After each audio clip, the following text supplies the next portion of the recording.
ko ba malakas ka? Bakit madali kang matalo ng kaaway? Paano labanan ang temptasyon? Una, lumayo ka dito. Ang sukat ng temptasyon kung paano ka makuha ay kung ano ang distansya mo dito. Kung malapit ka sa temptasyon, madali kang mapapait. Hindi mo malalabanan ang temptasyon kung palagi mo itong makikita. Manghihina at manghihina ka. Pero kapag malayo ka, hindi ka agad mapupuntahan. Piliin mong lumayo ng ilang milya. Huwag kang maglaro sa apoy. Pangalawa, kailangan palagi kang puno.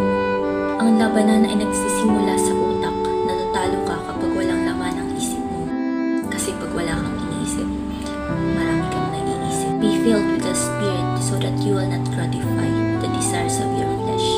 Puno ang isip mo ng Word of God at ang puso mo ay puno-puno ng kaligayahan na galing sa Diyos. Hindi ka na maghahanap ng kaligayahan na galing sa iba. Pangatlo, kailangan mong paghandaan. Araw-araw ay may labanan. Kailangan armado ka bago ka sumabak sa laban. Magbabad ka sa Diyos. Kailangan handa ka 24/7. Don't give the devil a foothold. Magbabad ka kay Lord 24/7. Forget the world and its lust.